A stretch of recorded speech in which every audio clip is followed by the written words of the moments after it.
Mheshimiwa Stanislaus Shingoma Mabula, Mheshimiwa Benaya Luka Kapinga na Mheshimiwa Salome Wycliffe Makamba wajiandae. Mheshimiwa Mwenyekiti, nakushukuru na mimi kwa kunipa muda mchache huu kuchangia Wizara ya Habari na Mawasiliano, Wizara ya Mawasiliano, Teknolojia. Mheshimiwa Waziri, nikupongeze sana kwa namna ambavyo kwa muda mfupi toka umekwenda kwenye wizara hii, lakini tunaona namna ambavyo umekuwa na juhudi za juu kabisa kuhakikisha kwamba wewe na wasaidizi wako wizara inazidi kuwa imara, kwa sababu kwa wakati tulionao ni wakati wa kiteknolojia, ni wakati wa kidigitali. Kwa hiyo Mheshimiwa Waziri, tunaamini kwamba wizara yako ikifanya vizuri sana ndivyo taifa letu litakavyoendelea kuboreka zaidi. Na kama unavyofahamu, hata kukusanya mapato hivi sasa nchi nzima, kwa kweli kuna wakati tunaelekea, Mheshimiwa Mwenyekiti, matumizi hata ya fedha za mfukoni yanaendelea kupungua sana. Kwa hiyo nikupongeze sana Mheshimiwa Jerry, na kabla sijaendelea nikutakie kila laheri, sijui ni Ukonga, sijui ni Kivule, lakini tunaamini wewe ni mtu muhimu sana na bado tunakuhitaji kwenye jengo hili. Lakini nimpongeze pia Mheshimiwa Naibu Waziri Mary Priska kwa kuendelea kukusaidia, Katibu Mkuu na management nzima ya wizara yako. Sasa Mheshimiwa Mwenyekiti, mimi naomba nianzie pale ambapo ameishia Mheshimiwa Ulenge. Na Mheshimiwa Mwenyekiti, sisi tunaotoka kwenye mikoa na majimbo ya wafanyabiashara wengi tumepata changamoto sana kwenye hili jambo ambalo limezungumzwa na karibia kila mmoja hapa, juu ya makampuni ya simu kujirejista kwenye soko la hisa Dar es Salaam. Mheshimiwa Mwenyekiti, mimi naomba niongee kienyeji kabisa, kama vile ambavyo wapiga kura wetu wanatupigia simu na kuongea kienyeji kabisa. Ukiruhusu kwenye jumba hili kila mbunge aseme, wako wabunge wa kutosha sana humu ambao wananungunika kama mmoja wapo kanyasu na hawawezi kusema kwa wingi wake. Sasa serikali ilifanya kwa nia njema sana 2017 kabisa kuhakikisha kwamba tunaangalia namna bora ya kuendelea kuboresha maisha ya Watanzania wenzetu kwa kutunga sheria ambayo ilielekeza na ikatoa mwanya kwa makampuni kujirejista kwenye soko la hisa, na wenzetu wa kampuni mojawapo la simu wa Vodacom wao wakawa sharp zaidi, na huu ushapu walioutumia Mwenyekiti haukuwa mbaya, ulikuwa ni ushapu wa kibiashara. Kutokana na sheria tuliyopitisha ingewezekana ikawapa ahueni sana. Mheshimiwa Mwenyekiti, wananchi wetu walifuatwa mpaka kwenye makazi yao, walifuatwa mpaka kwenye maofisi kule nje, wakashawishika kwamba inawezekana ukinunua hisa leo za shilingi kadhaa kwa kipande cha shilingi 850, inawezekana baada ya miezi 6 ukauza hisa hizo kwa shilingi 4,000 na kadhalika. Na watu wakaenda mpaka mabenki Mwenyekiti wakakopa fedha. Na mimi nao ushahidi wa wananchi kutoka Ukelewe, kutoka Ilemela, kutoka Nyamagana. Mmoja tu alikuwa ananiambia, kila siku ananipigia simu, na Mheshimiwa Waziri nilituma hizi message kwako mara kadhaa, kwamba mimi nimeenda kukopa benki shilingi milioni 60 mwaka 2017.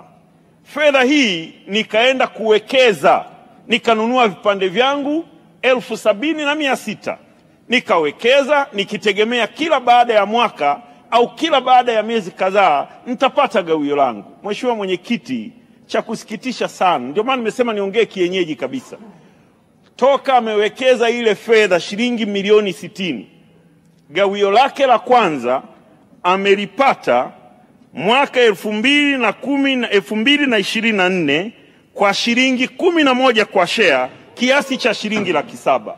Sasa Mheshimiwa Mwenyekiti, mtu kama huyu ameuziwa nyumba, leo anaishi kwenye nyumba ya kupanga. Nataka tulichukue hili kama sisi tuone, Mheshimiwa Waziri, likuingie ili uone namna ambavyo tunaweza tukafanya. Wako wengi wa namna hii. Sasa tuamue jambo moja, sisi ndio tunatunga sheria. Mheshimiwa Waziri, turudi humu ndani, tutakaporudi sheria hii tuiangalie na tuifanyie marekebisho na tutakapoifanyia marekebisho tuamue mambo yafuatayo: aidha tuamue kurejesha fedha za watu na faida, au tuamue vinginevyo, ili watu wetu hawa, Mheshimiwa Mwenyekiti, wanaoteseka na nia yao njema ya kuwekeza waweze kupata unafuu wa maisha. Leo ukimuuliza Kanyasu, taarifa Mheshimiwa Kiswaga. Nashukuru sana mchangiaji, anachangia vizuri, lakini nataka hapa tusimuingize matatizoni waziri. Moja, kwamba unajua hisa huwa inapanda na kushuka. Inawezekana umeweka hapa 200,000, baada ya miaka 2 hela yako ikawa 40,000. Inategemeana hisa na kupanda. Sasa unapomwambia waziri aenda akaiambie Vodacom au kampuni fulani, sio anaitetea Vodacom,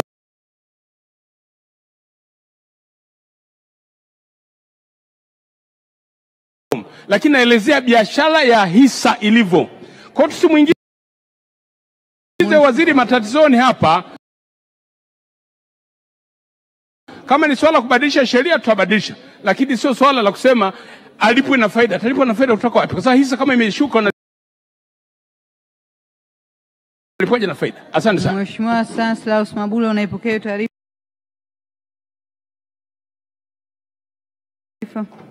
Mheshimiwa Mwenyekiti, na mheshimu sana Mheshimiwa Kiswaga.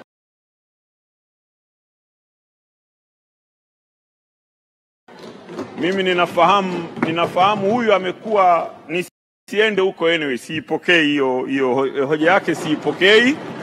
Lakini Mheshimiwa Mwenyekiti, tunachojaribu kusema, Mheshimiwa Kingu alieleza, ndio maana mimi nimesema Mheshimiwa Kingu alieleza vizuri sana kwa details kwa nini tulifikia hapa. Na mimi nimetaka kusema niongee kienyeji sana ili nieleweke na wale walionituma. Ningeweza kwenda kwa utaratibu mwingine kabisa, lakini ninachotaka kusema, Mheshimiwa Waziri ndio amebeba wizara hii. Wizara ya Mawasiliano ndio mama mlezi wa makampuni yote ya simu Tanzania. Sasa anataka mimi niondoke hapa nikalalamikie kampuni la simu nyumbani kwake? Haiwezekani. Mimi naeleza changamoto wanazozipata wananchi, na sisi wabunge miongoni mwetu tumeingia kwenye hili jambo.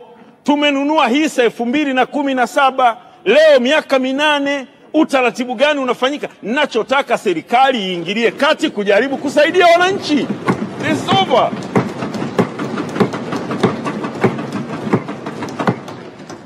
Mwenyekiti, nakushukuru sana.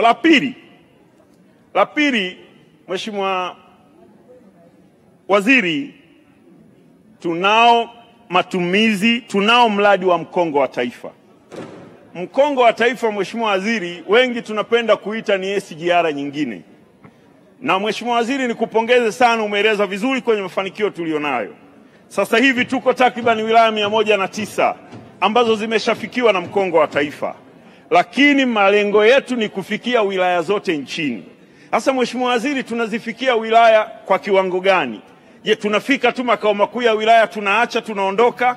Lakini mimi nilitamani Mheshimiwa Waziri, kuna maeneo bado hatujafanya vizuri sana kwenye matumizi mazima ya usambazaji wa mkongo wa taifa. Na Mheshimiwa Waziri, hapa tu kwa kuokoa muda, labda tufahamu kwanza uwezo wetu tulionao wa ndani, na tunasambaza mkongo huu, tumeshausambaza asilimia ulizozitaja Mheshimiwa Waziri, karibia 40%. Nadhani bado ni kidogo sana kulinganisha na uhitaji tulionao. Kwa mfano umesema maeneo ya wazi 50 peke yake. Je, ni kweli? Ukiona maeneo ya wazi nchi hii kwenye miji mikubwa tu, ukichukua Dar es Salaam peke yake unaweza kumaliza hayo maeneo 50. Hujaja Mwanza, hujaenda Tanga, hujaenda Mbeya, hujaja Dodoma na sehemu zingine. Kwa mimi ninachotaka kusema, Mheshimiwa Mwenyekiti, ni kuombe Mheshimiwa Waziri, kupitia wewe mwenyewe na timu yako nzima, unao wataalamu wa kutosha, tujikite kwa nguvu zote tulizonazo. Hii ni biashara, wamesema hapa wenzangu. Kwa nini tunakwama? Kwa nini mpaka leo ukisafiri leo na GSR, Mheshimiwa Waziri, kutoka Dar es Salaam kuja Mwanza, kutoka Dar es Salaam kuja Dodoma, hapa kuna maeneo katikati unapoteza kabisa mawasiliano. Lakini unaenda kwenye kituo cha stesheni kimoja, nimekaa juzi, nisikitaje jina, nimekaa karibia masaa 2 nasubiri train. Hata pale penyewe tumeshindwa kufunga mkongo wa mawasiliano ili angalau tunapata internet muda wote. Kwa mimi kuombe Mheshimiwa Waziri, kwa sababu ni swala la kibiashara, tulitazame kiukweli kabisa, tuone hapa nchini kwetu uwezo wetu wa usambazaji na uzalishaji wetu unafanana na huko tunakopeleka nje.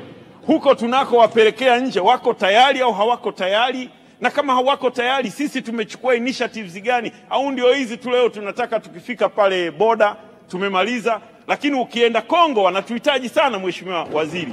Ukienda Rwanda wanatuhitaji sana, ukienda Burundi wanatuhitaji sana, Kenya wenyewe wanatuhitaji sana kupitia mkongo kuliko chochote kile. Kwa hiyo nikuombe, leo tulitamani sana hata Dar es Salaam yenyewe tunaizungumza ingekuwa imejaa mkongo wa taifa kila sehemu. Leo viko vikampuni vya simu vimekuja vinaanza kuteka baadhi ya maeneo, Mheshimiwa Waziri. Utajikuta wewe, kwa sababu hii ni biashara tena, unaanza kutoa bure. Na hii sio biashara ya bure, tuitegemea kila sehemu. Mimi nikisimama hata penye ile square, naweza kukaa nikaangalia kwenye internet, nikakutana na internet ya mkongo wa taifa, nikajaza pale, nikachati kwa muda na gharama nafuu kabisa ambayo nitakayofanya. Kwa ni kuombe sana Mheshimiwa Waziri, nikutakie kila laheri, na naamini kwamba utakapokuja kuwind up utatupa majibu ya msingi. Naunga hoja mkono na kutakia kila laheri Mheshimiwa Waziri. Mwenyezi Mungu akutangulie. Asante sana Mheshimiwa